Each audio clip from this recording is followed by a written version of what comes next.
paper or plastic? A simple choice that has important environmental consequences.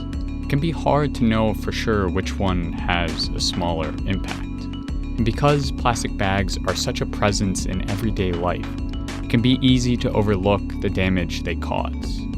Today, we're going to look at the environmental impact of plastic bags as well as the alternatives in order to understand what kind of choices we have as consumers in an environmentally unethical system.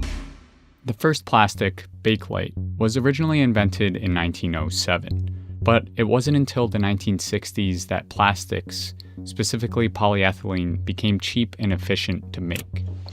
Just one word. Yes, sir. Are you listening? Yes, I am. Plastics.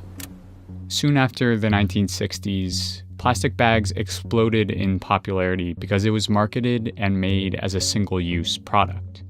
Their cheap manufacturing costs allowed them to become the default choice at supermarket checkout counters. But the problem is, the cheap price doesn't account for the environmental costs of using plastic bags.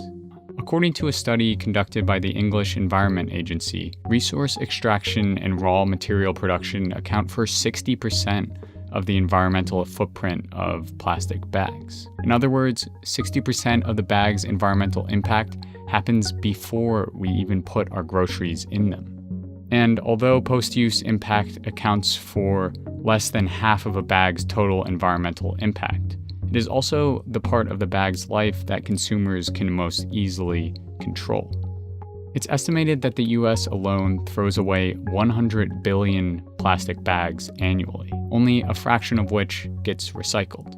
In general, most of these bags make their way into waterways and float along ocean currents until they make it to the 5 oceanic gyres that are created by circular currents. And these plastic bags could take well over 500 years to degrade. The bags don't maintain their original shape, however. Instead, they slowly break down via sun, water, and microbial erosion into smaller bits called microplastics, which can be fatal to marine life. Considering the adverse effects of plastic bags, it would make sense then to buy a cloth reusable bag or opt for the paper bag, right? Well, the answer isn't so simple. In the same study by the English Environment Agency, they found that the real environmental cost of a bag, whether plastic, paper, or cloth, is heavily rooted in the production side of the product. Plastic actually has the smallest environmental impact out of those 3 materials. So, in order for the quote-unquote longer life bags to have a smaller environmental impact, they need to be used multiple times. For paper, the study claims that it needs to be used 3 times in order to equate a single use of a plastic bag. And for cloth, that number skyrockets to 131 uses. This definitely shouldn't be taken to mean that single-use plastic bags are the best option. When possible, we should avoid using them. But for those of us who already have a drawer full of plastic bags in our home, reusing is key for mitigating the negative effects of that plastic. There is no need to go out and buy a brand new reusable tote if you already have usable plastic bags at home.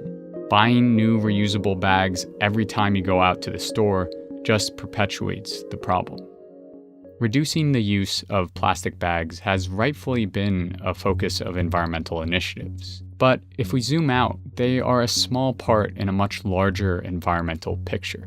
For example, it takes 40 times more energy to make a hamburger than it does to make a plastic bag. And even more frustrating, only 100 companies are responsible for 71% of all carbon emissions since 1988. Our choices as consumers are important, but we also face imperfect options based on production side decisions. So reducing your plastic bags shouldn't be viewed as your sole contribution to climate change mitigation. It's a small alteration that needs to go hand in hand with other actions, like re-examining how much food you're buying from that very same grocery store so you don't end up throwing away 5 pounds of vegetables at the end of the week. In short, the bag you choose matters, but not as much as how it came to be there, what you put in it, and how you use it.